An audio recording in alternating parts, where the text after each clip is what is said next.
Recently I finished reading Lying for Money, an excellent book from Dan Davies about the inner workings of historic frauds.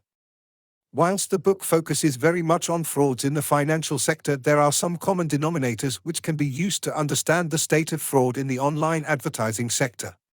The bad news is that by looking at these common denominators one can guess that ad fraud is here to stay, in case there were any doubts. Here's why. Fraudsters will always focus on an industry where there's money to be made. An industry where the amount of money being invested is growing. Fraud has grown with the modern economy. Internet and specifically online display advertising transactions through open RTB epitomize the fast growth, rapid structural change and international spread typical of the modern economy. Technology companies whose revenues depend primarily on advertising are incentivized to generate as many advertising transactions as possible. As an example, Facebook currently sees 98.5% of revenues coming from advertising. Sometimes some of these companies are responsible for contributing to fraud.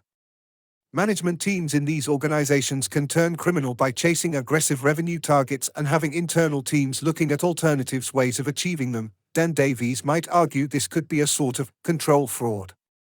The vulnerability to crime tends to scale with the cognitive demands placed on the management of a business. So far, the online advertising industry approach to ad fraud has focused more on risk management as opposed to quality control. The growth of ad fraud prevention vendors demonstrates that until now the industry's goal has been on average to try reduce as much as possible the exposure to fraud. Several companies have benefited from this, see for instance Integral Ad Science, Double Verify or Moat being acquired by different companies' investment funds. On the other side, ad fraudsters have the perfect conditions to easily apply what Malcolm Sparrow would call a shotgun rifle methodology. Fraudsters can try multiple types of bot traffic, domain spoofing, iframe, one-by-one pixels, ghost sites, etc. Whatever gets through the risk management tools can then be exploited over time to generate fraudulent ad revenue. With the current state of things, ad fraud will continue to evolve and change, and unfortunately for marketers it will remain too. There's however room for hope. Bots can do almost anything a human can, but not everything. A change in the current approach to ad fraud avoidance is possible. More marketers should start to favor quality control over risk management strategies. Quality control is far less dependent than risk management on making assumptions about the statistical properties of bad events. Imagine this very simple example.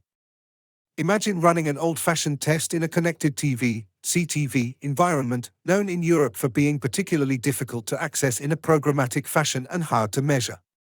Advertiser A runs 50,000 ad impressions with a frequency capping of 1 ad per user per campaign across 5 CTV providers, 10,000 ad impressions each. Advertiser A does not use any traffic fraud measures in place, they just rely on the promise of serving 50,000 different ad impressions to hopefully 50,000 different people.